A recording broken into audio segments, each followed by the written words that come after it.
সব মেয়েরাই কিন্তু গোপনে গোপনে ছেলেদের এই 5টি জিনিস দেখে। কি কি 5টি জিনিস তাহলে শুনে নাও। 1 নম্বর, ছেলেদের তাকানোর ভঙ্গি। মেয়েরা ছেলেদের তাকানোর ভঙ্গি দেখেই খুব সহজেই বুঝে যায় যে ছেলেটি কেমন বা ছেলেটির স্বভাব কেমন। এবং 2 নম্বর, পরিষ্কার পরিচ্ছন্নতা।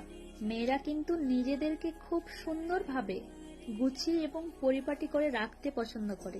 ঠিক তেমনি মেয়েরাও কিন্তু ছেলেদের পরিষ্কার পরিচ্ছন্নতাকে লক্ষ্য করে। আবার মেয়েরা কিন্তু সত্যি অগোছালো ছেলেদেরই বেশি পছন্দ করে। এবং 3 নম্বর, পোশাকের ধরন, মানে ছেলেটা কোন পরিবার থেকে বিলং করছে এবং কেমন পোশাক পরছে সেটাও কিন্তু একটা মেয়ে গোপনে গোপনে লক্ষ্য করে থাকে। আর 4 নম্বর, সেটা হলো ছেলেটার পায়ের জুতো, যেটা কেউ সাধারণত লক্ষ্য করে না, বাট মেয়েরা কিন্তু ভীষণ ভাবে এটা লক্ষ্য করে থাকে। 5 নম্বর, বডি ল্যাঙ্গুয়েজ এবং হেয়ার স্টাইল। মেয়েরা কিন্তু ছেলেদের বডি ল্যাঙ্গুয়েজ এবং হেয়ার স্টাইল দেখেই